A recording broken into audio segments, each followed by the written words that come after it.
Yes. Let us see. Green.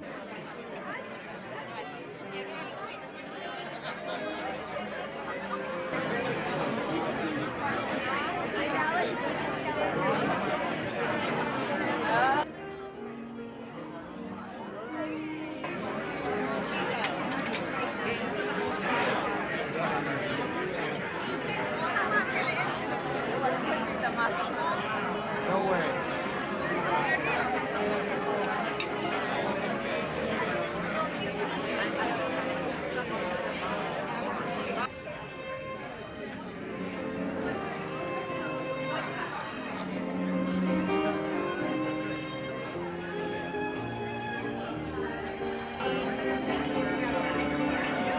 My daughter, she'll remember the story. Actually, one of my kids used to say if I hear that one word.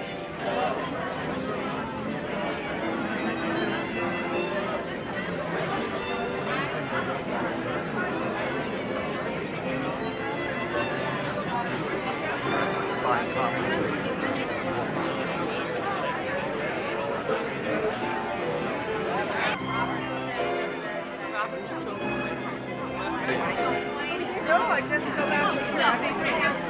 When you're a lawyer, but then I was supposed to and I can't even remember what it was. It was me and about 30 inmates walked into this totally unguarded, unsupervised secure area. Like I never Except when I'm with my there is one. Our tigers. We're gonna write it up for the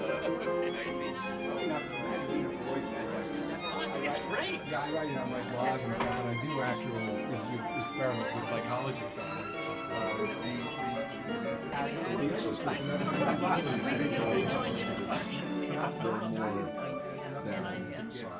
You know how I'm going to put this one together.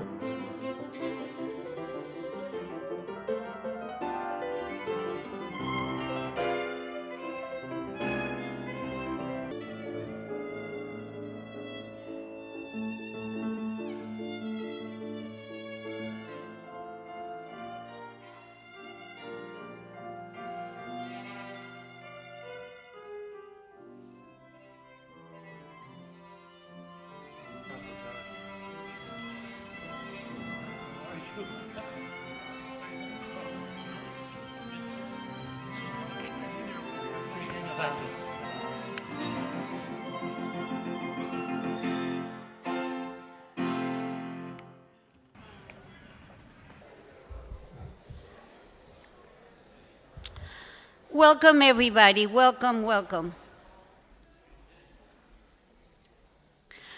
I'm Giselle Huberman. I'm the co-chair of this event, and my other co-chair, who is a very shy person, is Kathy Gandel. Kathy, get up, take a bow. And without further ado, I introduce you to Nadine Epstein, our editor.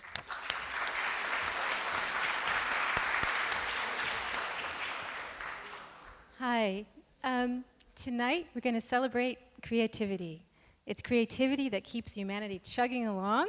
It's responsible for growth and change, and it's our hope for the future. Creativity is a magnificent thing to celebrate in all its many manifestations. It's a human trait. It doesn't belong to any one people. But certainly, it's particularly highly valued in Jewish culture. And the Jewish people have had a major impact on the course of human innovation, be it in the arts, literature, science, medicine, you name it. So tonight, we invited some very creative souls to lead us in conversation. And I want to introduce them in alphabetical order. Joshua Bell, who is one of the preeminent violinists in the world today. Joshua Bell is a Grammy Award-winning Sony recording artist with more than 36 CDs to his credit. Named the 2010 Instrumentalist of the Year by Musical America, and the newly appointed music director for the Academy of the St. Martin in the Fields. When he's not recording or performing more than 200 dates per year, he can be found sharing his love of classical music with children. He performs on his 1713 Huberman Stradivarius, about which you will hear a little bit more tonight. And Joshua's French Impressions, an album of French sonatas with Jeremy Denk, will be released in January. Zeke Emanuel, sitting down at the far end here, is Vice Provost for Global Initiatives and Diane and Robert Levy University Professor at the University of Pennsylvania. Until recently, he served as the chair of the Clinical Center Department of Bioethics at the NIH, and he was a special advisor to the White House. A breast oncologist, he received his MD from Harvard Medical School and his PhD in political philosophy from Harvard. Zeke is also now writing a column for the New York Times.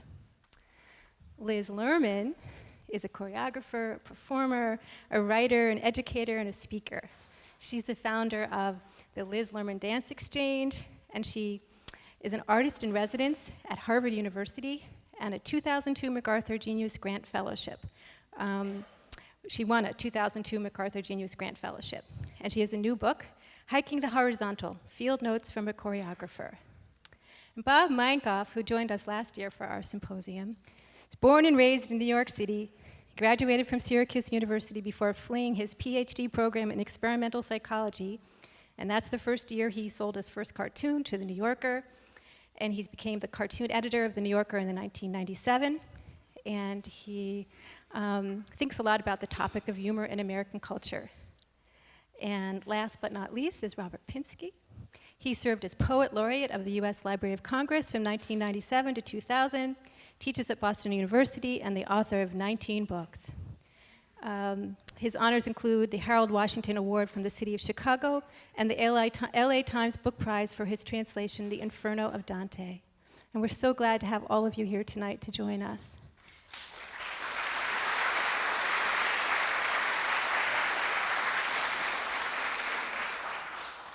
So it's a big question. What, if anything, is unique about Jewish culture that's fostered creativity? There's so many answers. And I think we'll start with Bob Mankoff. So Jews are famous for their humor. Is there something in Jewish culture that's brought this about? And is there a connection between humor and creativity? Well, you got me stumped. I'm going to pass. No. Use your mic. Is that working? That's great. I think that humor is essentially a creative process. Arthur Kessler wrote this book, The Act of Creation, which he said there was a relationship between the aha process and the ha-ha process.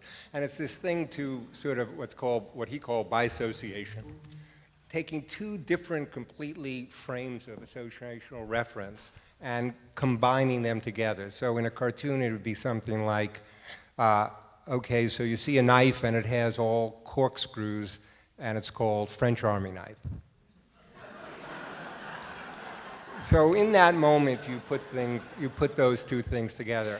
I think Jewish culture is uniquely suited to not only bisociation, but trisociation, quadrasociation, because it's associating so many different things. And I think that Jews in humor, what happened, when you look at Eastern Europe, you found, these people in the middle of one culture, having their own culture, also having, their love of learning. And when that got transposed, really, to America, people think that making jokes or being funny is just sort of, this natural process. It actually involves an enormous amount of work. And in Jewish culture, from my own experience, like why I was funny or the cartoonists are funny, before I became a cartoonist for The New Yorker, I looked at all 50,000 cartoons, in the New Yorker magazine. I also think that one of the sources of humor is, Mark Twain, who was not Jewish, said that the secret source of humor is not joy but sorrow. And one of the things that the Jewish people had, unfortunately, but fortunately for humor, is an awful, lot of sorrow.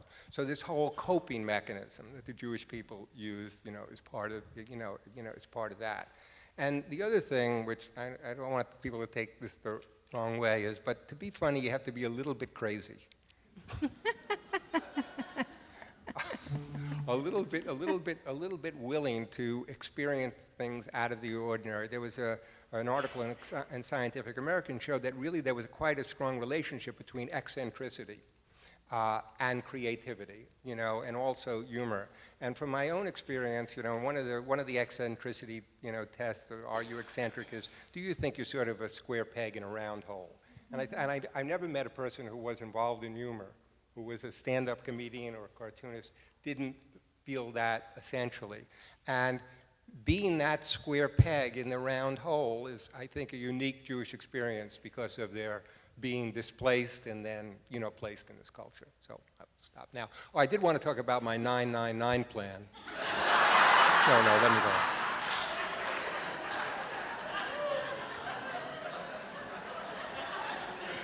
I'll stop. You don't have to stop. You still have another minute. Oh, I have another minute. Yeah, you got another minute. Well, Go ahead. well, the thing the thing is that I think enables people to be creative and funny is this actual sort of technical term called cognitive disinhibition, where most people are very, very focused, and they are focused on exactly what they're doing, and they're sort of not letting these other stimuli come in. And cognitive disinhibition, this being eccentric, lets all these sort of other things filter. I mean, to be funny, I'll say one of the ways to be funny, and I think this is very easy being Jewish, is just imagine that you're a visitor from another planet, sort of drop down in a culture, and everything seems ridiculous to you then. You're on the plane, let's say, coming down here, and they announce, this is a non-smoking flight. Oh, excuse me, I got to get off. I want the smoking flight.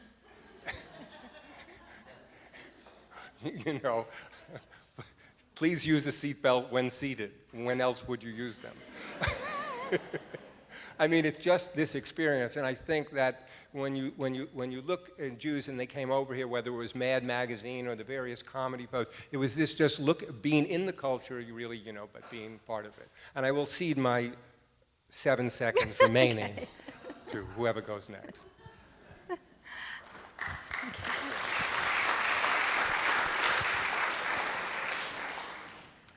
Liz is an amazing dancer, and with the exception of Miriam, dance is not a traditional Jewish medium. How do you tie dance and Judaism together, and how can creativity in new and old art forms benefit the Jewish people? Well, it is a good thing we have Miriam, because people reference her and her dance all the time. But think about it, what we had just survived, and what did we do with our bodies when we got to the other side? But I don't think it's the only time dance is mentioned. I mean, there's that dance around the golden calf. So David dances. David dances. Jacob, he wrestles that angel, and then what does he do the next day? He bows 7 times before his brother. It must have been very painful, given what he had done the night before. So anyway, I think there are lots and lots and lots of references to movement. And one of the things I like to say, I like to think about is we could call ourselves the people of the body as opposed to people of the book. I mean, we could. That would be a joke. I'd rather call us people of the joke. All right.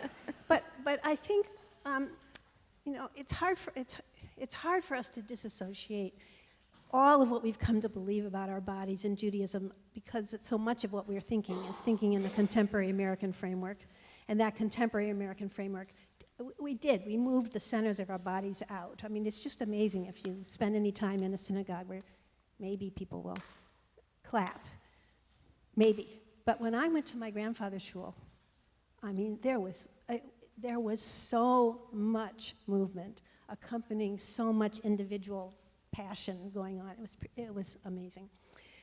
For myself, though, what I've come to see is the following. Some of the things that I love is that I think creativity is our capacity to see what has always been around us, but just see it in a flash. Or maybe set the conditions so we can see things we never saw before. And Jewish history is full of this, not the least of which is Midrash. What a brilliant, besides the Constitution, I don't know where else we have it so embedded historically. Too bad it was mostly just men, but that has completely changed just in the last 75 years. So an amazing creative burst of energy in our community because of that change. But that you could talk to people over time, just like Beethoven just did, talk to Joshua. But you could talk, you could use this text and talk over time between ourselves, understanding our current place in this moment, and then set it against this historical one. I can't think of almost anything that's as creative as that, and I love that. For myself, though, when I think about sparks of creativity in Jewish life, I have to say that one of them is the pushback against orthodoxy. That when, in my case, it wasn't Jewish orthodoxy, it was classical ballet, but the pushback causes almost as many sparks as what you're talking about when you bring unlikely things together. That remaking over and over and over again for every generation is incredibly creative, at least for me. Yeah. The second part of that question, I don't want to forget it though. How can creativity in new and old art forms benefit the Jewish people? And I know we talked about this once. And I don't know about benefiting the Jewish people. It always sounds funny to me, the Jewish people, but okay, just benefit at the world. but I think Is that it good for the Jews again?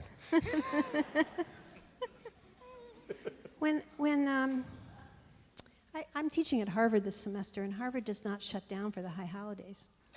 It's interesting, and so I had my class on Rosh Hashanah, and I debated about what to do about that. And I decided to hold the class, and that we would hold the class and make it be about ritual. The class is on collaboration and partnership and all the ways that we need to be able to be good partners and good collaborators into the future. So I decided to tell them, I had only 3 Jewish kids in the class, and 2 of them were not there. And several of students took the Jewish holiday, even though they're not Jewish. Which was highly creative, I thought. I'm just going to say, yeah, that's true. So I told them the story of Tashlich in about 4 sentences. That is the idea that we would have gone to the river, and then there are these various versions of throwing our sins into the water. And again, my grandfather used to do that. He'd go to the Milwaukee River, and he would take the lint out of his pocket. And, my mother was just, I can't believe he's doing that, And now here we have completely revived that idea. So I told that story to the students. And then I said to them, now you have to go make some rituals right now based on the story. Make it ours. So they had 15, 20 minutes to go make these rituals, and then we participated in all these new things. That, I think, is fantastic. And the fact that they knew were drawing on, it wasn't even their history, but drawing on that history and making something new from it. And I think we see that. My friend Jim Ross, who's a conductor, Joshua, who is very much involved these days in trying to see if he can get audiences to clap in between movements. As an example of reviving. I'm trying to get them to clap after as well.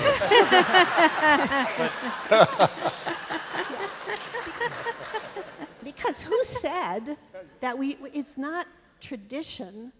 It's not tradition not to clap. It's a convention not to clap. And it's only in the last 75 years. Maybe it has something to do with the women. I don't know. But it's really, 100 years ago, the clapping between movements. You're right. It was customary, and it would sound silly at the end of a Tchaikovsky violin concerto to have no clapping. And now people turn around and hush. And so I like your friend. I think it's I love making this distinction between conventions and tradition, reviving these glorious traditions that we have, and then seeing where we can go. Thank you. Great idea. We really should have clapped during that. Okay, now we're going to switch to science for a second. We're going to go to Zeke Emanuel. And why are so many scientists Jewish? And is there something about Jewish culture and history that leads to a propensity for innovation? And while we're at it, what role does creativity have in science? In 4 minutes. I'm not a scientist. I gave that well, you're a doctor, a physician. But that's, I'm not a scientist. I did really give that up. I spent 2 years in the lab and I hated it, so I decided it wasn't creative enough, actually. It was a lot of drudgery of doing experiments over and over again until you got them right. But I would, first of all, I think think as I said when you invited me, that I felt out of place. And if you look at all of the people to my right, they're all artists in some way or another, right? Dance, poetry, cartoons, and music. And at least in my brain, when you talk about creativity, it's in those spheres and not in the other spheres that I do more, which is mostly arguments. And a lot of science is about arguments, trying to explain how things go together and arguing back and forth about this explanation being better than the other explanation. And at least I think there are two things about the argument side of the world. One, you have to sort of build it up and have it airtight. You have to have a logical explanation. So there's a certain kind of rigor to the process. But then, of course, the people who are better do a better job of it, or have some, whatever this breakthrough is, and don't take what's been told to them as given. And I think that's, if I had to say, at least in my field of bioethics, and that I think is probably the single most important thing. Whatever's given is, you have to assume is not right in some way.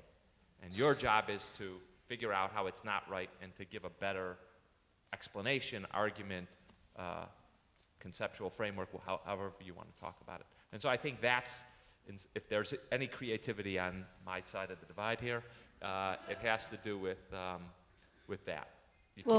Take it, whatever's given, that already has to be wrong in some way, and your job is to show how it's wrong and what the better alternative is. How does that connect with Jewish culture at all? I think, well, I mean, at least the Jewishness I was raised with, it was always arguing. So, nothing was accepted. And so it was it really is inherent. And, at least the limited amount of Talmud study I did is, just because some big rabbi said it didn't make it right. If you had a better view of it and you could make these things sit together better, you could offer it. And so nothing sacred to argument when argument's involved. In some ways, right. Whatever's given is not final. Nothing's final in that regard. Mm-hmm. So. Thank you.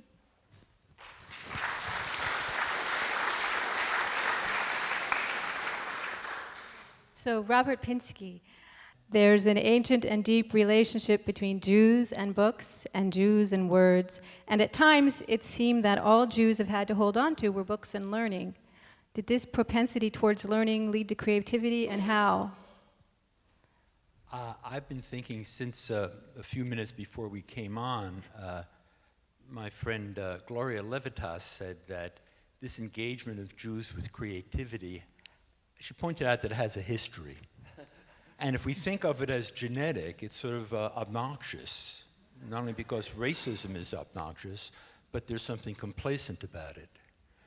And what she pointed out was that you had this bottled up, hermetically sealed culture for centuries. Mm-hmm. And then it had this collision with the secular outside world, science, art, etc. And that remark makes me think of a rather striking and somewhat unpleasant book called The Ordeal of Civility by John Michael Cudahy. And the proposition of that book is that in the late 19th and early 20th century, the Jews coming from the East into Western Europe had this crisis where they were becoming part of a society but not of a culture. And civility was an ordeal. And the figures he talks about, the first two he talks about are Freud and Marx, the convert Marx. And he makes a rather persuasive argument that Charcot had pointed out the sexual nature of family relations, but had drawn back from it. Freud said the thing that was rude or unpleasant to say about the sexual nature of human behavior. And people had said things that were uneasy about property. Marx could say it. And Cudahy, he goes on to Levi-Strauss is another person he talks about. And his proposition is that this energy that was bottled up was partly the energy of argument And in fact, what Zeke said is like an amplification of what you said about tradition. In my notion of tradition, if what you do is attempt to preserve it and freeze it, you're betraying it. It's a gift you get from the past, and if you can take proper care of the gift, you study it, you preserve it. If you don't transform it, you're betraying it. Each time you have to do something different with it. Certainly a principle in performance and in composition, that if you try to just turn a thing to stone, it turns to stone. It stops being alive.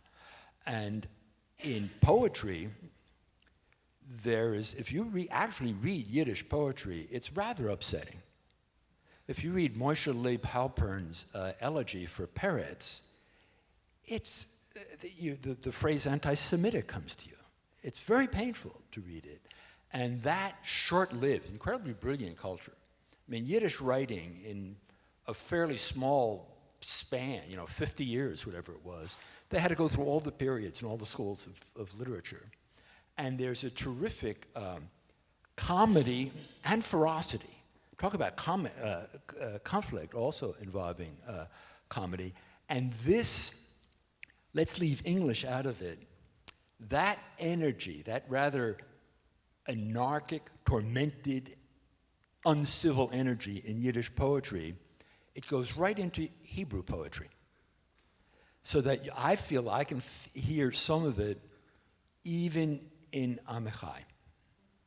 You can hear some of that historical, and we are still in a way happily, whether we're Irving Berlin or Mel Brooks or you, we're still coasting along on the energy of that generation that really felt the pressure of the explosion.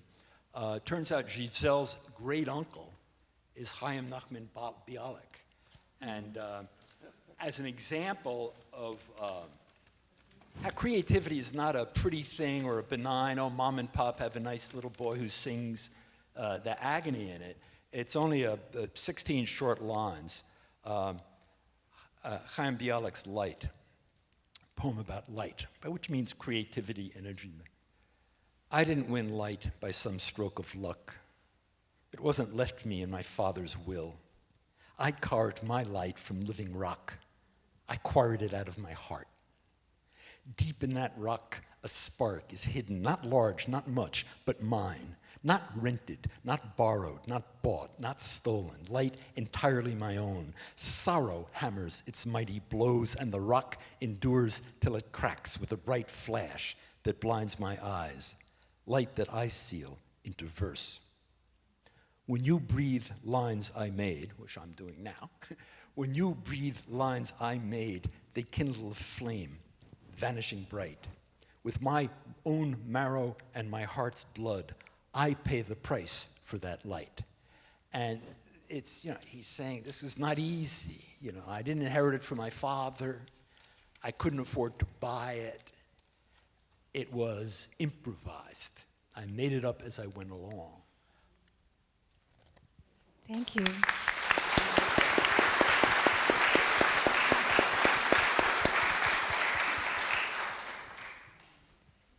That was beautiful. Thank you. Joshua Bao, is there something about Jewish teaching methods, the use of questioning rather than pure memorization, that has led to creativity? And while we're at it, why do you think there were so many Jewish violin virtuosos in the 18th through 20th century? And is that changing? Is that petering out now?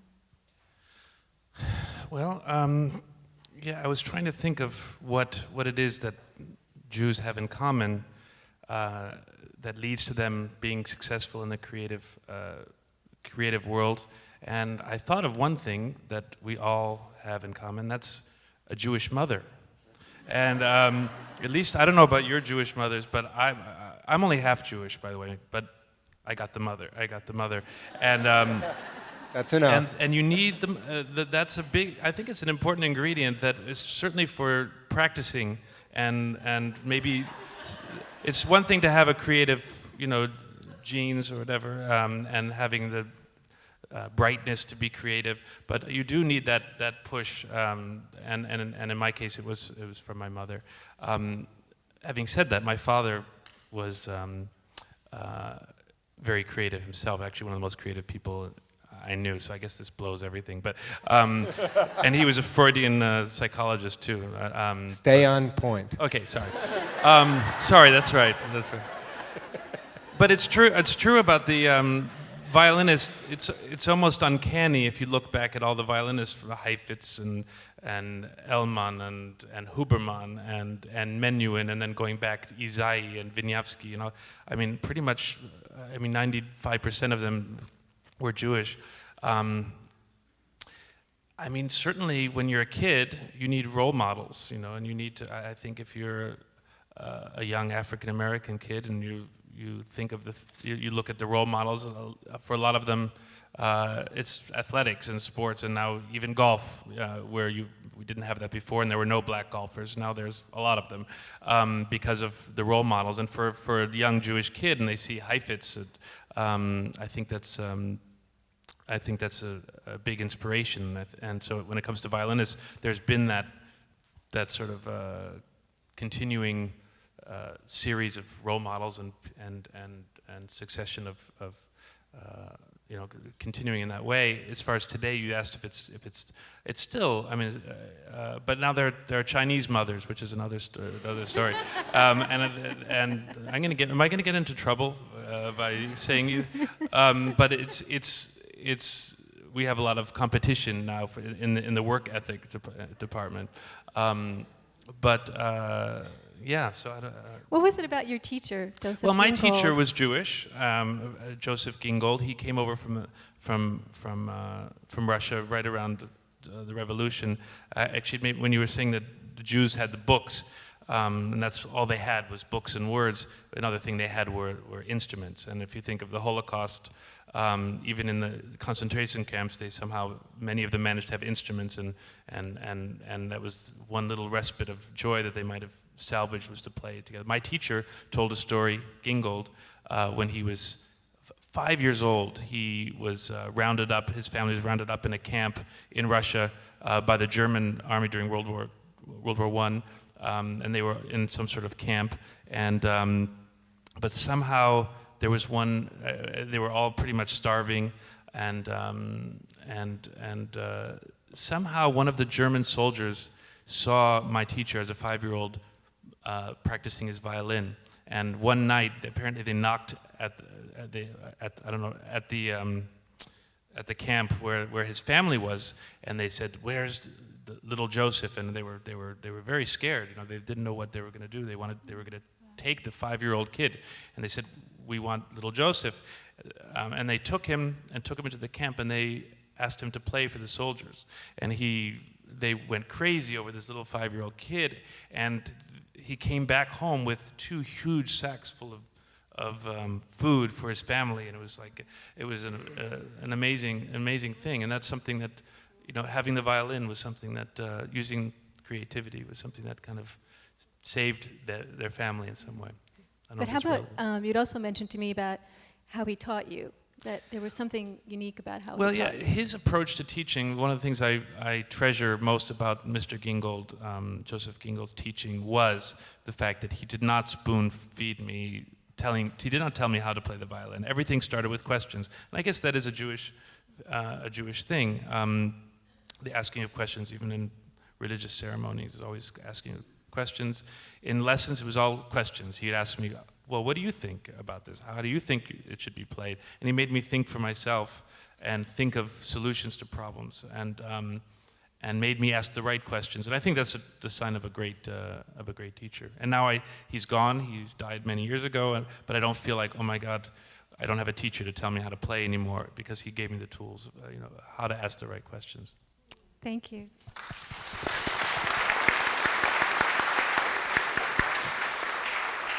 So I'm going to ask each of you the same question, which you can just, you know, jump in. But I was wondering if you grew up in creative environments and how that made you more creative, or was there something about the Jewishness of that environment, and I know you sort of touched upon it earlier, that encouraged your creativity? And we could start with Bob. For me, the great thing was my parents. I was an only child, and my parents were older than me, and they let me alone. you know. My mother cared very much whether I was breathing. She would come with like a mirror at night to see that there was fog. But I do have this experience as cartoon editor where I, you know, people come, I see lots and lots of cartoons, people come and show me cartoons, and it's not, a lot of people have talent. What they don't have is the ability to take rejection. They've come from all over to New York City, and they've been the funniest kid, or they can draw the best, and now there's all these other people. And I was just enormously benefited by the fact that every time I drew a horse, Molly didn't say, "Oh, look at that, a horse, can you believe it? Did you ever see such a horse? Is this some horse?" You know, she would ignore me, really, because why are you drawing a horse?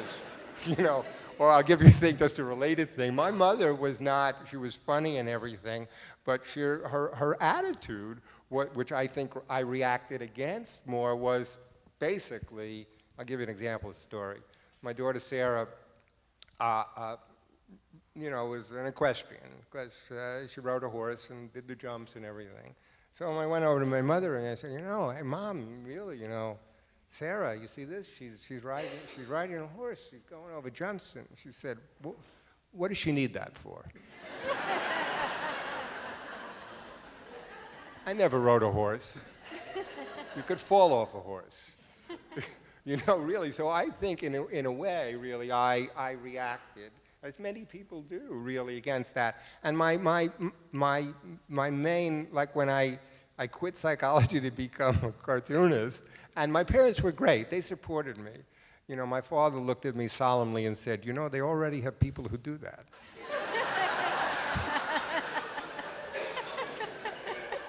I said, but one of them might die. You know, so I can't, my parents were supportive. The way they were supportive was this, you know, they said things like, we don't care what you do, in a way, though they did. You know, so you know, if you want to be a garbage man, be a garbage man, as long as you're the best garbage man. And they said, honestly, we got 12,000 sanitation workers in New York. That's going to be tough. Anyway, that's my parents.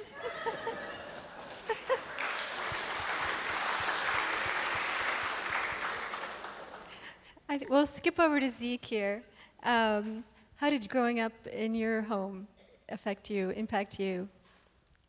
Well, the first thing I would say, and this is a sort of recent revelation, is the importance of my siblings. So I think if you had asked this question several years ago, I would have said probably, you know, given the shtick about my mother and nothing ever being good enough. But I do think that in my family, it was the three brothers who were always together. So we actually slept in the same bedroom until I was 10 years old. And then every summer after that, we were in Israel and slept in the same bedroom for all the summers. And you're the youngest?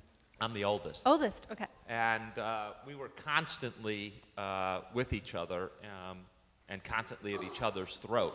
So there was always a need to excel one to the other, except when the outside world came in at us. And then it was three against whatever the world was.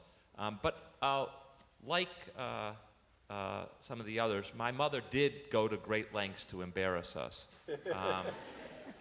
When I was in 6th grade, all three of us had to take ballet lessons.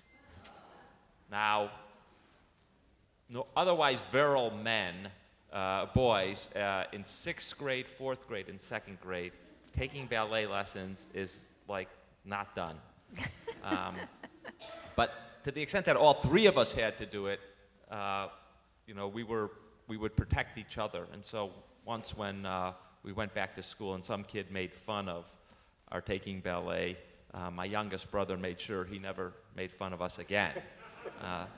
But I do think it was actually the three of us hanging out together that really actually had much more impact in sort of wanting to differentiate one from another, and then at various points being supportive, especially when the outside world was encroaching in various ways. I don't know that it made us creative so much as combative. constantly wanting to excel. Competitive. Very competitive, very competitive. Thank you.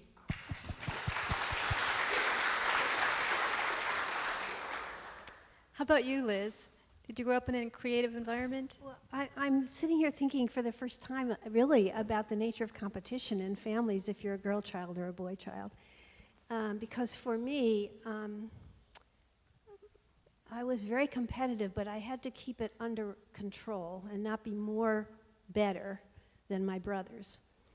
And I don't know if that's Jewish or just life in America mid-century, but it's complicated.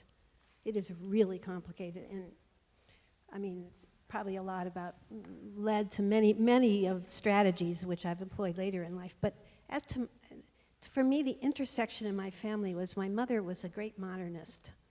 Like, she turned the barbecue into this gorgeous coffee table because it was round and perfect. We had Eames chairs in the house before there wasn't even money for food. We had the Eames chairs. I mean, she was just an incredible modernist. My father is the ecstatic Jewish social organizer. So the intersection of progressive politics and intense ideas about art is the ping pong that I'm thrown between. And you can still see it in my work today, actually, that ping pong. That's very interesting. It's very different for women. Yep. How about you, Robert? Rather like Bob, I did grow up, my parents were not college educated. I did grow up among brilliant arguers, complainers, joke tellers, and liars. And I'm trying to think of ways to pay tribute to my parents, and where it was a very difficult, troubled household. We watched Sid Caesar, not Lawrence Welk. And Sid Caesar, I had a great artist come into the house once a week. And before I ever saw a foreign film or an opera, I knew a bit about them because he was so good, you could sense what was the magic flute, what was the bicycle thief. You could tell from his parodies. And we had a piano that we got it, the Seltzer Man moved it from their guest house. And I'll give them credit for that. In a way, I also give them credit for the things that distracted them from my failure as a kid. In the 8th grade, I was in the dumb class, also known as the bad class. And in a way, they tried to be concerned about that. In a way, they had so many money worries. My mother had had a head accident. They couldn't concentrate on it. And it let me get away with a lot, in a way. It wasn't paradise, but that was good. Mm-hmm. And they were very pretty people. My father was a famous local athlete. They met in the same high school I went to. My brother and sister, my aunts and uncles went to. His father had a bar the Weehawken? On Broadway in Long Branch, New Jersey. And before he had the bar, he was a bootlegger in the 20s in Long Branch, New Jersey. So they were small town people. They were physically beautiful. My father was voted best looking boy in his graduating class from Long Branch High School. And it would come up sometimes. A sports writer once called him the Adonis of the courts. And then he also was a failure. Their friends made more money and moved to the suburbs. We were still living in a 2-family apartment in a part of town where there was right on the border of where the black people were. And their involvement with that was expressed by trying to be glamorous and funny and somehow superior to people who were more successful. It created an atmosphere that, although I didn't do well in school, in some ways I thrived in it. And anything seemed possible. And they were not about to say, you better do your homework or practice. They were too screwed up for that. Right, and I thank them. In a similar way, I didn't feel the need to, which I thought was impress my parents. They were not my audience. My audience was the kids in the 6th grade class. And, I think in some way too much emphasis is placed. My experience was the culture. The culture was coming in, all the shows, Sid Caesar, Mad Magazine. That was the thing that I was, really responding to. And in a way, those are, you think of your biological parents, and my parents were great because when I quit all this, my father, gave me, a couple of $100 a month. He was great. He wasn't like he disowned you. He supported you. He's just waiting for you to get something to fall back on and everything. They were there as the safety net. And that's one thing that I tell actually parents now, because we're talking about creativity, and even when I teach the class, often I make a joke. If I went to my daughter's school and, I said, "Does anybody want to be a cartoonist?" And if anybody raised their hand, I said, "Great, you can quit school right now." But the point is, I say, and it's sort of snotty, the office is always going to be there. When you're young and you have the opportunity, travel light, take the shot. Take the shot, because I do see a sad thing where people come into my office and they're 55 and now they're retired and now they want to do this. You know what I mean? So I really found the culture encouraging, and I think the thing that Jews really gave to comedy in a way is, essentially they invented stand-up, which is now, when I teach a class at the University of Michigan, there are improv clubs everywhere. This is actually something you can, do. And in a way, everybody is Jewish in this way now, in this type of iconoclasm and this, challenging. So that was my experience. Josh, so how about you? I know you grew up in a very creative home, but want to tell us a little bit about it? Well, as I mentioned, I came from a mixed home, but one of my cousins is here from my father's side. But on my mother's side, I have to say I was surrounded by music. One of the things we did during the Christmas holidays was have family musicales. So we would have, all the cousins would come. Everybody had an instrument. It was, people ask me, who started you on the violin? In my family, it was just you had to start with something. So everybody played something. My mother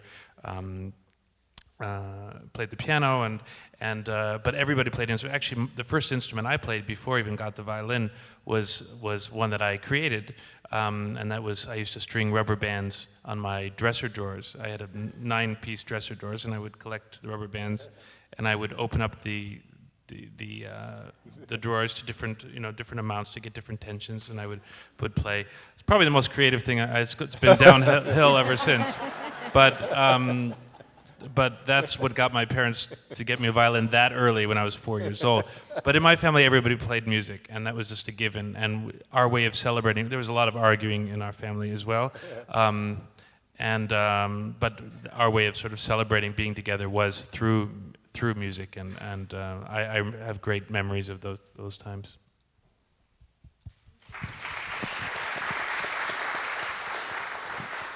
So I'm going to throw out another quick question, which is, well, Jews have wandered for millennia, and they've experienced persecution and alienation, which forced them to adapt and absorb.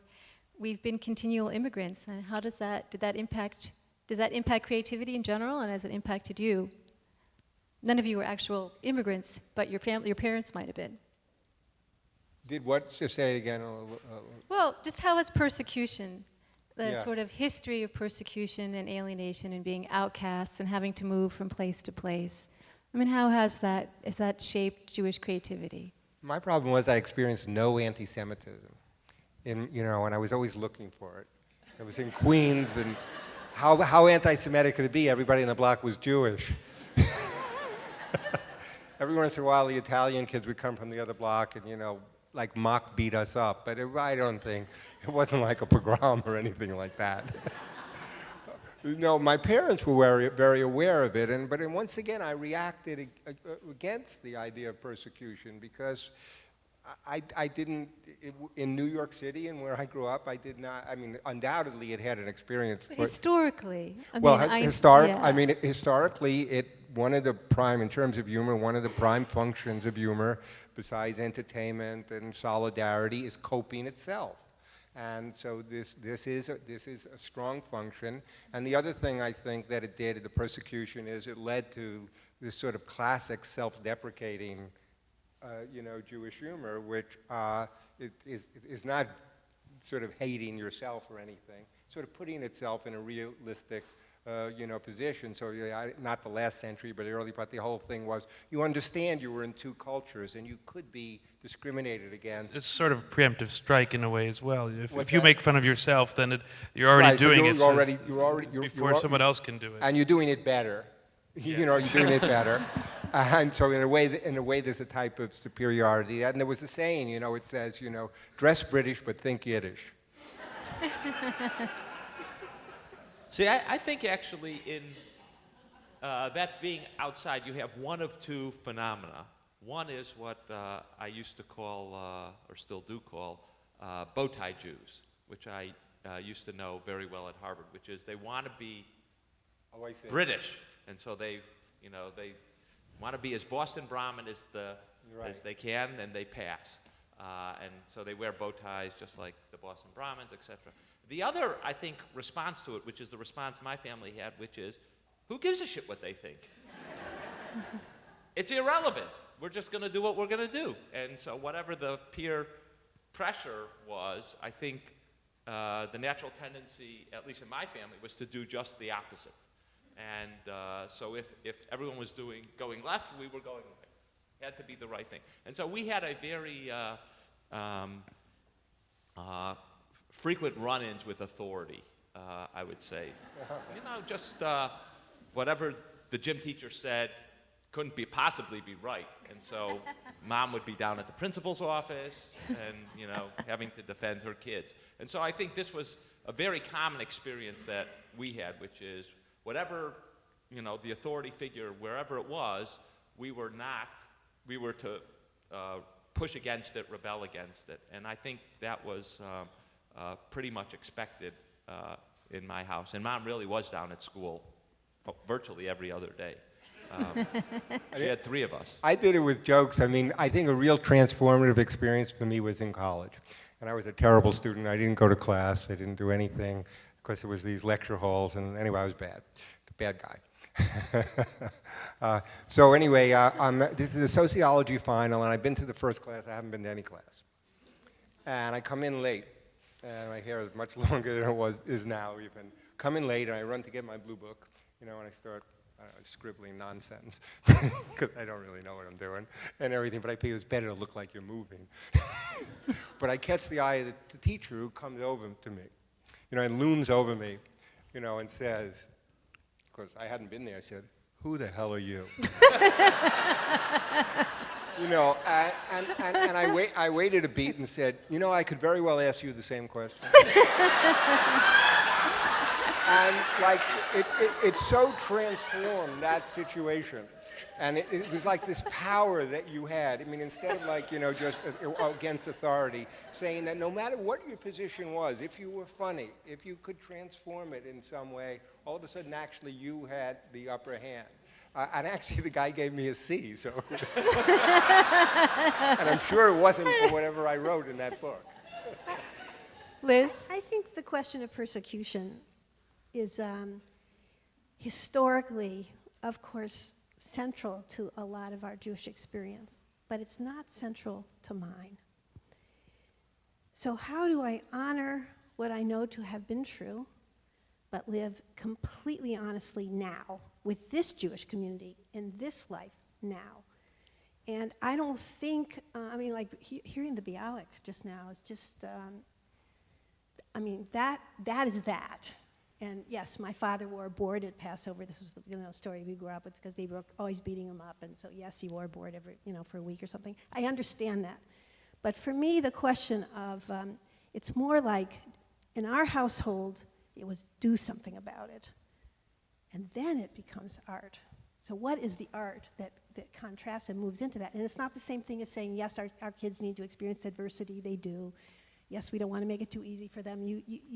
Your notion about rejection is absolutely true. I just had to write a little something for a magazine, and I said, the number of rejections and they still hurt every time, but that's still not persecution. That's merely rejection. And what does it mean then to create, for us to be making a better world, and how is art a part of that? And that's where I think, at least in my house, it turned around a little bit. I don't know what neighborhoods you grew up in, but we grew up in Chicago. We had plenty of anti-Semitism, and actually, plenty of it, because we were the only Jews on the block, and the guys next door were Irish, and we had a lot of people from Appalachia who just moved to Chicago, and we had a lot of fights about being called kikes, and we also happened to be, my mom was early on heavily involved in the civil rights movement, so we happened to be a family that had a lot of African Americans coming over to the house, and so we were constantly being called nigger lovers. So this is not, Yes, I don't know what neighborhoods you guys grew up in, but it wasn't mine. But that's interesting, Zeke, because I have that exact same experience, but I don't consider it persecution. I just think, okay, let's change it, change them. I don't know, I went to, so when I was a young kid, went to a country club and, tried to become a golf caddy. We don't hire your type. Well, I think, but that it wasn't, Yeah, I think that was different. It's certainly different in New York City. That's one of the transformations that happened in New York City from the 1890s, really, to the 1930s. And it's interesting. There are jokes in the New Yorker magazine when you look in 1930 where you see that transformation. You see there's a joke in which there's a judge who's clearly Irish, the way he's drawn, and there's a very waspy-looking guy, and the lawyer is saying, my client wants to change his name from Trelawney to Goldstein for purposes of commerce. Because the New York is really changing that way in the 30s and 40s and becoming, much more Catholic and, much more Jewish. Josh, do you have anything to add to this, to the persecution question? We've sort of gone away from it, but did persecution in my historically... field, there are people trying to claim to be Jewish because of we talked about the history. So a lot of people saying, well, actually, the mother of my mother of my mother of my mother was Jewish, so therefore I'm Jewish. So that's. I actually did not experience anti-Semitism. I never heard the word kike. I didn't in my generation, although I'm not that much younger than you. I was born in '67. I just remembered a central passage in the Cudahy book. Freud was very struck by a production of Oedipus that he saw, I presume in French. I think he saw it in Paris. And apparently it was he alludes to that production in a lot of his work. And Cudahy kind of brilliantly puts in Oedipus what happens, the generated thing that happened in the past is this young man meets at an intersection an old man who's arrogant, and he kills him. And he doesn't know that it's his father who tried to kill him when he was an infant. That's the backstory of Oedipus. And Cudahy finds a thing in Freud's journals that Freud was very struck by, big traumatic incident in Freud's childhood. Freud and his father, he's a little boy, your father, his big powerful father. His father failed to step aside into the curb to let the Gentile man who was coming toward them pass, and the Gentile man knocks Freud's father's hat into the dirt, into the gutter, and Freud's father meekly accepts this reprimand. And Freud talks about how immensely upset he was. This father, he thought was the embodiment of strength, acceded to this persecution. And Cudahy does a very good job of suggesting that the nerve and aggressive clarity of Freud talking about the Oedipus complex as being sort of fundamental part of the human psyche is generated partly by that feeling of dismay at realizing that because he was Jewish, he was subjected to this, and that the incivility of it was... As I say, it's in many ways an unpleasant book. It's not a book I'm sure I approve of in every way, but it has ideas worth thinking about in it. Wow. Short 2 minutes film that I'd love for you guys to see. And for those of you who don't know Judith Leiber, she was born and raised in Budapest in Hungary, and she's the famous handbag maker. Did anybody bring one of their Judith Leiber bags tonight? I see a few. It was a gift. It was a gift, yes. Her bags sell for something like $5,000 a piece. She's trying to buy them back now, by the way, because she has a museum, and she wants to put some of them in her museum. But she is someone who was truly an example of how persecution impacted her creativity, and she escaped the Nazis by basically forging a Swiss diplomatic passport. And she created a company called the Judith Leiber Company, and she's won the Lifetime Achievement Award from the Council of Fashion Designers for her handbags. Some of them are in the Smithsonian, and I'd love to just show this for 1 minute. Can you run the film? Thanks.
Did you face any personal challenges or roadblocks that you were able to turn into opportunities? You didn't become a garbage man.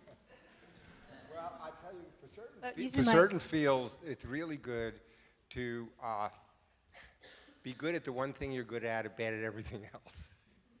And I use that to my advantage, in that I failed at a lot of things, which focused me wonderfully well on the thing I was good at.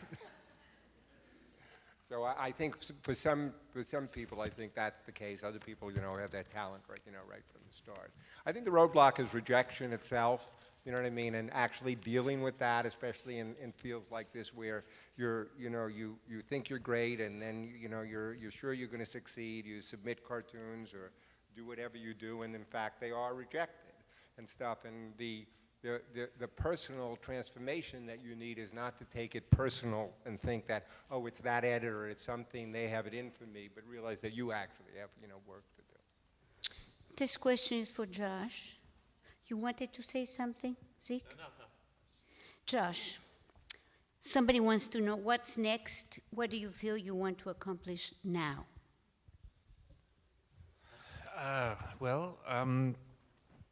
Luckily I'm in a field where it's endless, the challenges. So I have to pick and choose the things I want to do in the remainder of the time I have.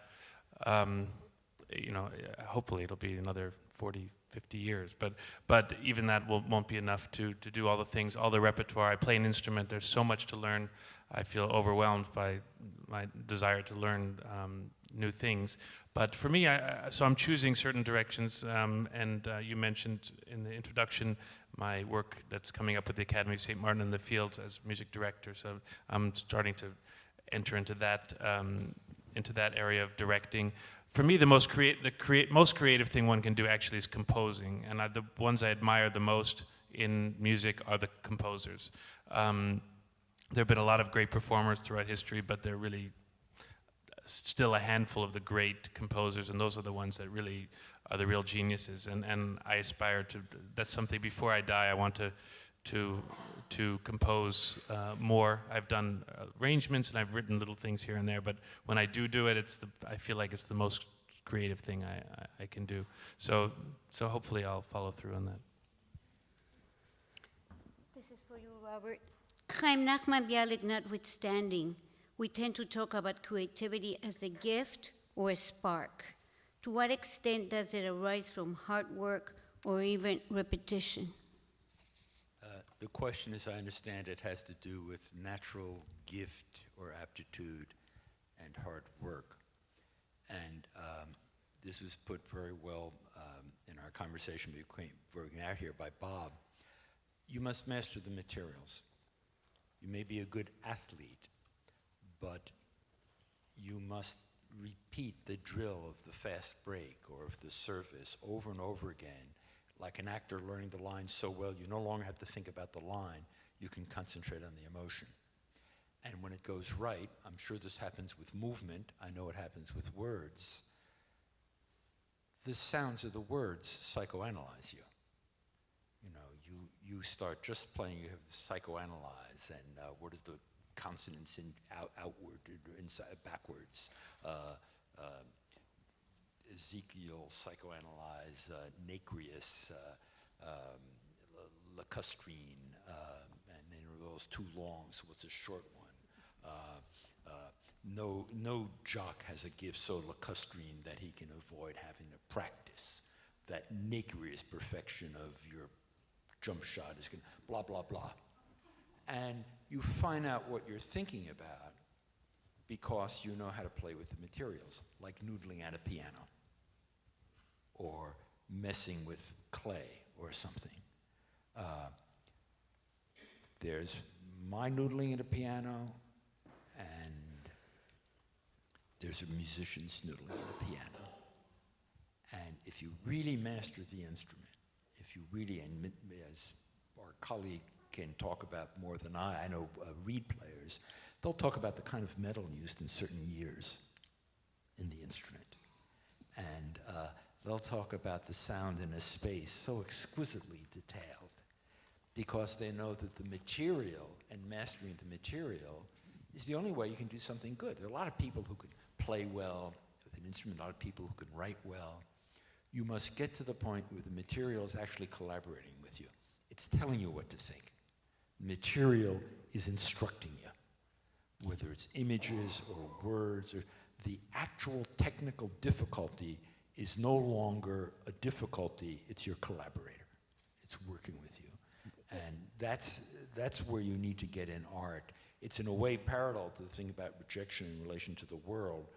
In art, the technique, the how the hinges and the surfaces work.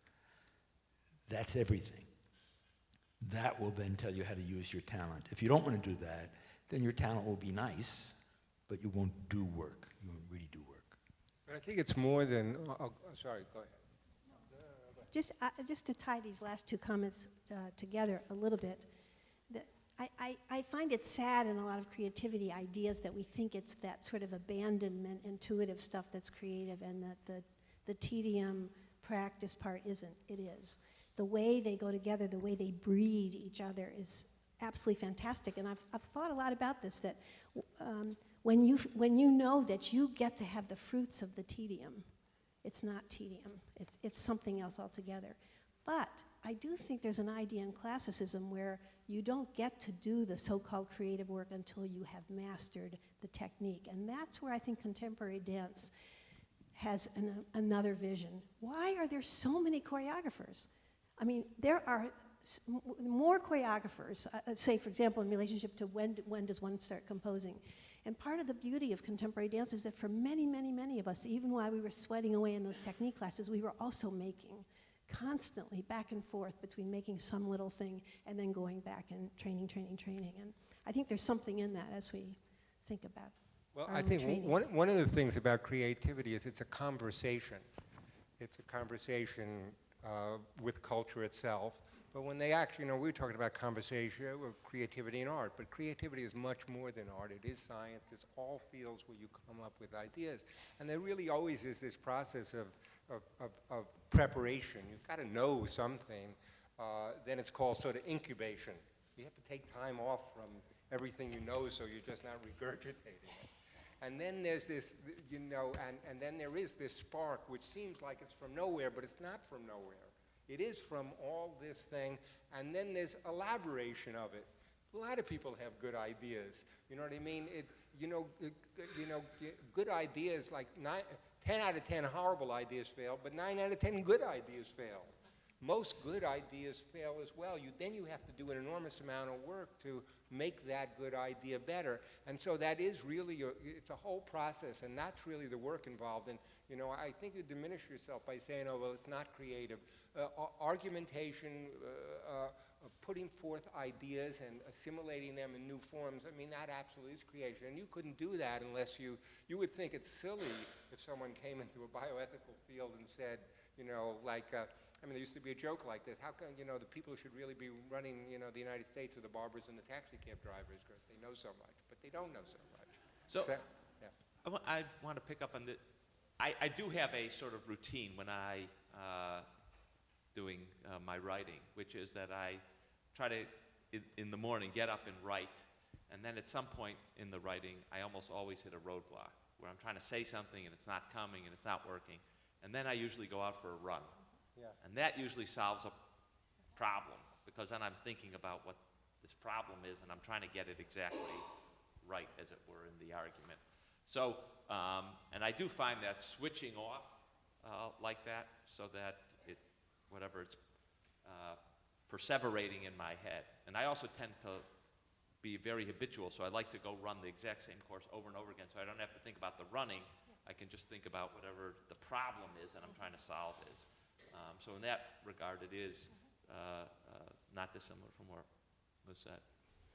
So Zeke, this leads to the I very have last to question. run, You yes. have to go. That I know last you have to comment. go. Can I ask you the last question? Okay. Yes? Last one. How do you know, Zeke, when you experience something that is creative? It is the aha moment, which is I tend to read it over and over again, and it has this, it does capture what I've been trying to figure out or say. And it does seem like to be, for me at least, a framework that makes clear what the point is. And I will, when I go back and reread things that I've written, sometimes I've forgotten them, and then it really does become a little clearer once you get the exact words that are supposed to be right. But that's actually something, I did want to go back to this point. That's something I did not come naturally to life with. My family's exceedingly good at arguing verbally and not exceedingly good at writing. And I actually had to spend many years perfecting my written abilities. I had a number of teachers, a fellow classmate in college, a editor at a newspaper or a journal here in Washington, and then my mentor in Oxford, who beat me over the head with the fact that I was a terrible writer. And one of the things he said is, Americans write these very long sentences. Keep it short. Americans don't have that much to say, he used to tell me. So I keep it short. Thank you very much. Thank you. Yes, yes. Before you run, hold on one second.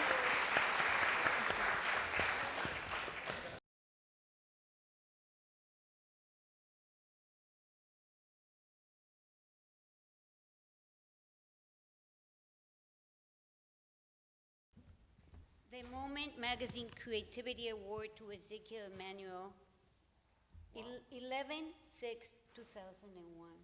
Thank you. 2011.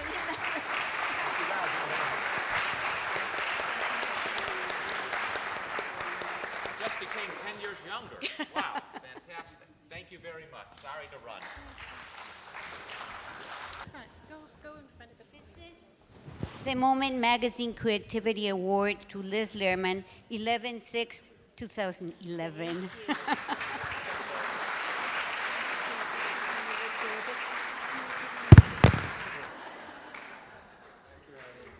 The Moment Magazine Creativity Award to Robert Mankoff, who is the funniest man.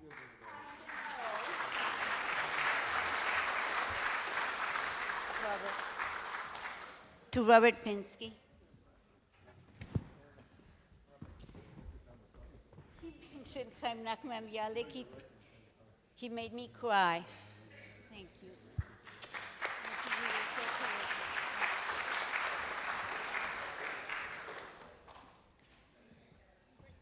Ben, in a minute, not yet. Ben, I'll call you. We have a special award for Josh Bell for two reasons. First, because he's going to play for us later, not quite yet. And second, because the violin that he plays is the Bronislaw Huberman violin, who used to be Ben's father's first cousin. So I have to tell you a story about that violin and about Bronislaw Huberman. Very, very short stories because we're running out of time. So Bronislaw Huberman, I don't know if you know this, Josh, or not. He died when he was 64 years old in Switzerland. Oh, in 1947, I thought he died in 1900. But he is famous because he was a very famous violinist. But for us, he is so famous because he created the Palestine Philharmonic Orchestra in 1936. And he brought all the violinists and musicians that were in Europe and that were being killed by the Nazis. He formed the Philharmonic Symphony, and Toscanini conducted that very first concert. And I did research to know what they played. Do you know what they played that first concert? They played, among other things, not Wagner. Not Wagner. He's so right. But they played Brahms Symphony No. 2, Schubert Symphony No. 8, Mendelssohn's Midsummer's Night Dream, plus a few other things. And then that Philharmonic Orchestra became the Israel Philharmonic Orchestra in 1948, and Leonard Bernstein conducted the very first concert that they have when Israel became a state. So a little bit about Bronislaw Huberman. He was a prodigy, a child prodigy, in Ben's father's father.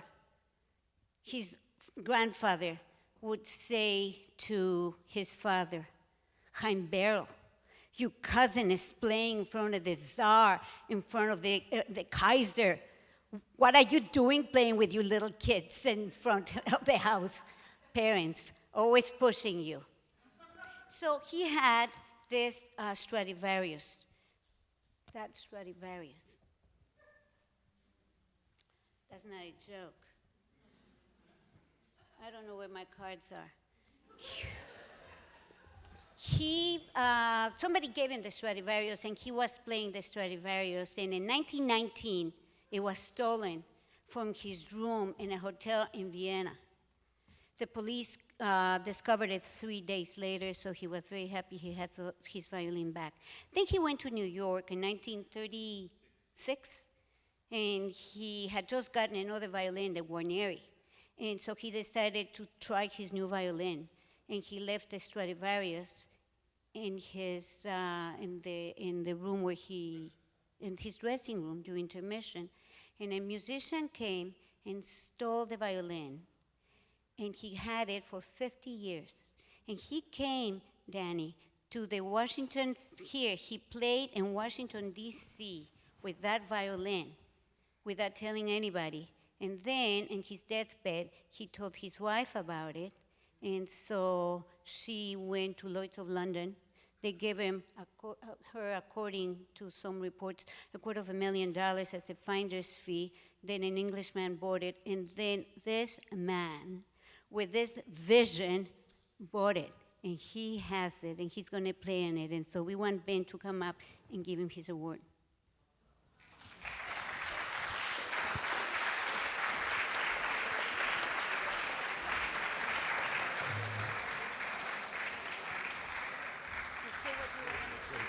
Thank you. Thank you for bringing that violin to life.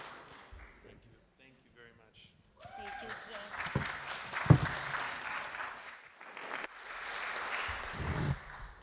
I want to tell the story about Warren and his relationship to the first book that Moment has ever published, which you all will find many of when we leave this room. Warren used to say over the years, one day I'm going to buy this magazine. It has tremendous potential. It speaks to all the generations, from the little child who's just learning about Judaism to those who have seen and loved Judaism through the decades. It's going to reach out to everyone. These were Warren's words, I can't tell you, 15, 20 years. He was so in love with this magazine. He'd sit in his study till the early hours of the night and outline how he was going to do it, how he was going to modernize it, and how he was going to bring it into the digital world. Moment was an orphan 7 years ago. It needed lots of parenting, lots of nurturing, and lots of love. It needed someone who was willing to dedicate their time and financial resources. He wanted that so badly. He was actually willing to mortgage our house. That's how badly Warren wanted Moment. In fact, Harry Linnos, who's here tonight, a very good friend, a mentor of mine and of Warren's, told me that he suspected that this was Warren's dream for his retirement. And Warren indeed was a dreamer. More importantly, Warren was a realist.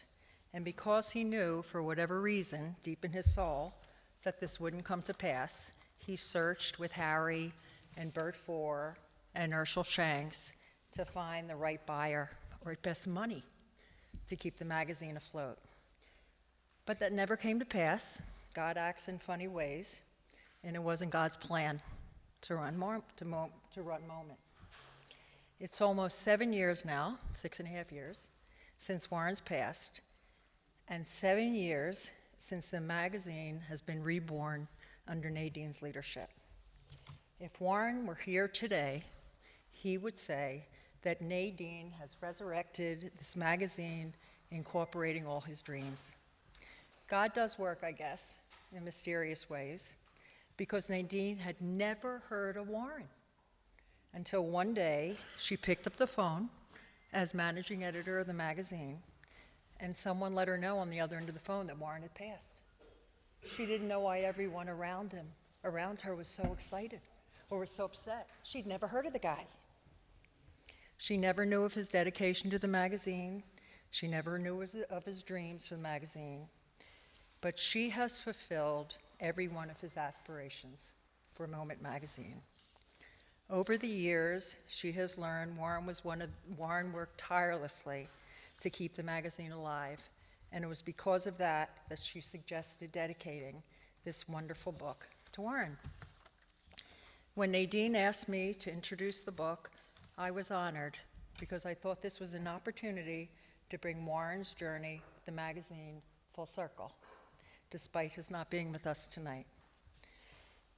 And she understood what he stood for, and I can tell you that the choice of articles in this magazine, in this book this evening, truly typify his religious beliefs, his spirituality, and his deep understanding of Judaism. Let me give you a glimpse into the book. The book includes stories about Einstein's relationship with God, Ruth Bader Ginsburg's rebellion against the limitation on women as defined by Eastern Judaism, Sergey Brin's journey from a little boy born to Jewish parents in Russia to the co-founder of Google, who was raised knowing that knowledge is always good and certainly better than ignorance, Tony Kushner, an amazing playwright who opened up the discussion on AIDS, Jon Stewart, the #1 secular Jew, who makes us laugh at ourselves, Brian Epstein, who discovered the Beatle, and Oliver Sacks, the eloquent writer who explained the workings of the brain. Each of these men and women are uniquely connected with each other, and with Warren, and with you, and with me. Because as we know, Judaism believes, regardless of where we live in the world, all Jews are a part of a global Jewish community. I can speak for Warren tonight when I say he would have been so honored to have this book dedicated in his name. Thank you very much.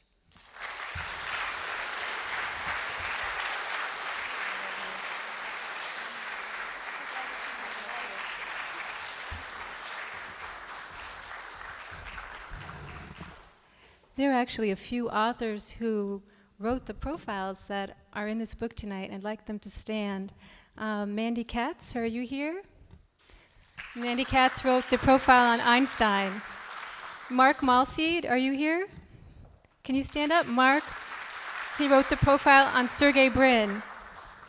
The book will be for sale out in the out in the reception, and there'll be a book signing. We hope you guys will sign the books for us tonight.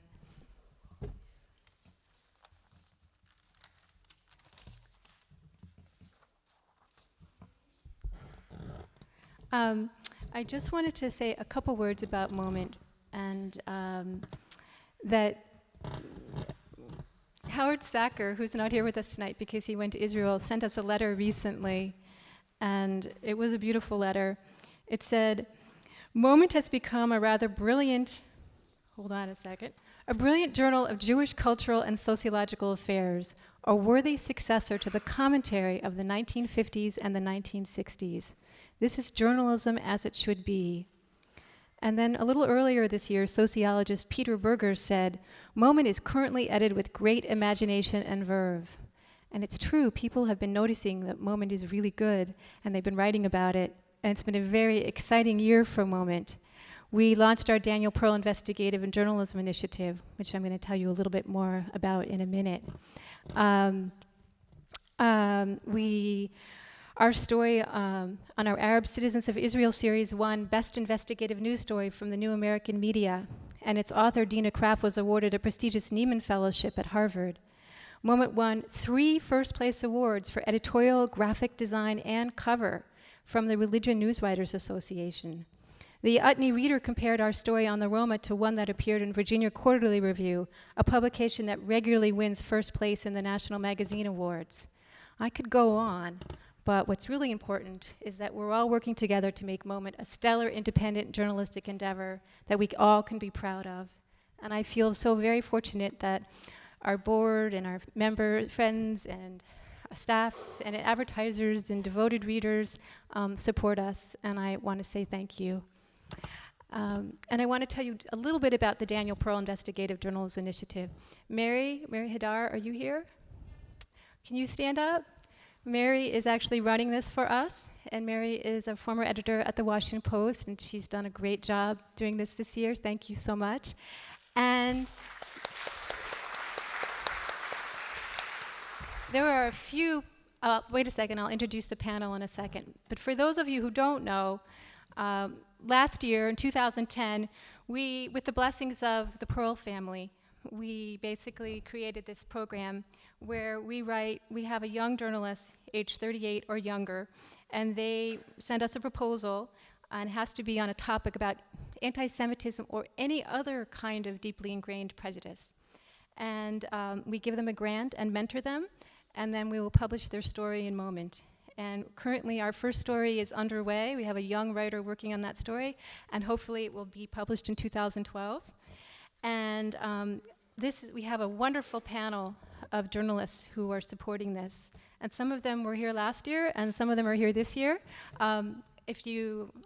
Some of the people on the panel are Wolf Blitzer, who couldn't make it tonight. He was here last year. Linda Feldman from the Christian Science Monitor. Please stand up, Linda, wherever you may be. I don't have my glasses on. Thank you. NBC's Martin Fletcher, who couldn't make it tonight, but is actually coming in 2 weeks. Glenn Frankel from The Post, who's now the head of the journalism program at University of Texas. And he is in South Africa tonight. Bob Greenberger, the former reporter for the Wall Street Journal. Please stand up, Bob. And Bob helped come up with this project and make it happen. So he's very important. Bill Kovacs, who couldn't join us tonight. David Lauder from the LA Times. Lisa Newman, who I think is here. Lisa, are you here? Oh, there she is. She's a reporter used to work at the Chicago Tribune. Another Tribune reporter, which is Clarence Page, who is out in Chicago tonight. NPR's Robert Siegel. Paul Steiger, he was at the Wall Street Journal. He now runs ProPublica. And Lynn Sweet. Lynn Sweet is the bureau chief for the Sun-Times in DC. Lynn, are you here? Can you stand up? Thank you. And David Wessel from the Wall Street Journal, and I'm not sure if he's here. So this is just a really important project, and we really want to thank you for all your support. And we have many other projects, and I'm just going to list them very quickly. There's the Rabbi Harold S. White Fellowship, it's named for our dear friend and board member, Rabbi Harold White. And we have the Moment Magazine Karma Foundation Short Fiction Contest. We've had judges. This year was Nicole Krauss. We've had Erica Jong, Jonathan Safran Foer, Geraldine Brooks, Dara Horn, many other prestigious writers. We have the Moment Magazine Memoir Contest, and last year's judge was Ariel Sabar, and this year it's Shalom Auslander. And we have a contest for kids, age 9 through 13, to write book reviews, and it's really wonderful. We also have an Emerging Writer Awards program, which is chaired this year by David Bruce Smith and Sarah Brieger. So I just want to thank all of you, and there's so many people to thank. Giselle Huberman and Kathy Gandel are chairs for this event. I'm going to make you stand up again, Kathy. And I don't know where Giselle is. Okay, well, you've already met Giselle. And the other people on our committee, Tamara Handelsman, Gwen Suarez, Nancy Rosenberg, Cecily Abram, and Rabbi White. And I want to thank Toba Penny, wherever she is, for making this event happen. Thank you, Toba.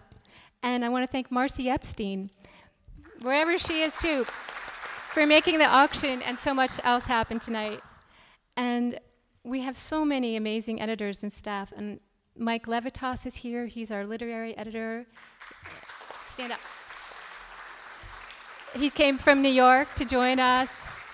And Amy Schwartz, our opinion editor, wherever she may be, stand up. There you go. Alan Schuss, who's our new fiction editor, couldn't be here tonight. He's giving a talk, a book reading in New Jersey, and also Faye Moskowitz couldn't join us tonight. She's our poetry editor.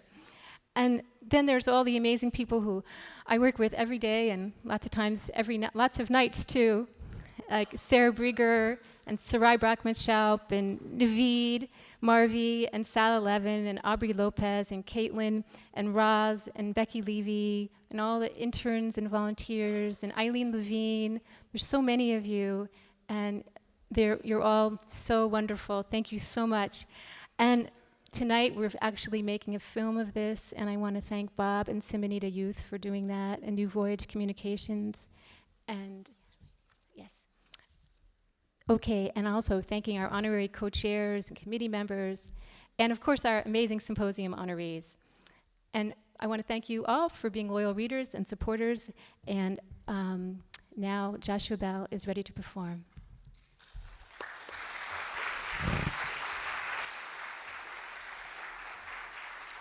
So here are Joshua Bell, and he's accompanied Sam Haywood, and Joshua will tell you what he's going to play. You need a mic? Hello.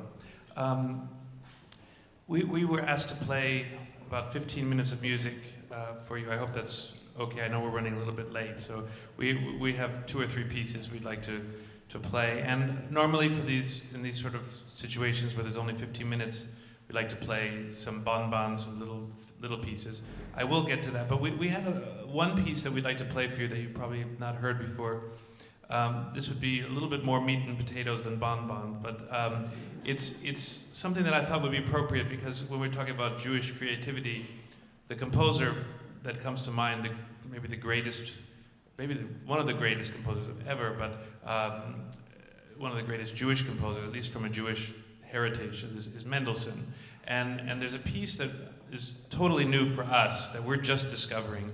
And it was a piece that was actually only discovered really by the music world since Mendelssohn's death, only maybe in the 60s by Judith Leiber, one of the great prodigies. Now Mendelssohn was probably the greatest prodigy that ever lived as a composer. As far as I'm concerned, he far exceeded Mozart for his age. At 16, Mendelssohn composed the octet, which is still considered maybe one of the greatest pieces of chamber music that's ever been written. And I happen to think Mendelssohn belongs up there with Mozart and Beethoven. And now he's being recognized that way, but for many years after Mendelssohn's death, he was sort of denigrated, for instance, by Wagner, who I mentioned before. He was as sort of a second-rate composer and having inherent weaknesses. And for some reason, he was never put on that pedestal until I think recently now, of course, Mendelssohn's considered one of the greatest. But anyway, this is a piece that we've just started to discover. We thought we would get a chance to play just the first movement of a sonata that was written sort of late in Mendelssohn's life, in his late 20s. Sadly, he died very young. But this is the first movement of the F major sonata, and it lasts about 7 or 8 minutes. But I thought it would be something interesting to play for you. You've probably never heard, and you've probably never seen a pianist play from an iPad either. This is something I've never seen before either, so we're trying this out, this new way of avoiding the page turners. So we'll start with. Sorry. I don't know if she mentioned Sam Haywood, who is. We're about to go on tour in the States, and then again next February, a big tour. And he's a wonderful pianist that we've been playing together for 2 years. He comes from London.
great C-sharp minor nocturne of Chopin.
They're now hanging in my house, in my practice studio. So Huberman on my wall of Huberman and Einstein together with the violin, and that's pretty cool. So anyway, we are going to finish with a piece by a great virtuoso of the violin, often called the Chopin of the violin because he was also Polish, around the same time as Chopin, a little bit later, born into a Jewish family. This is Wieniawski, and this is the Polonaise Brilliant.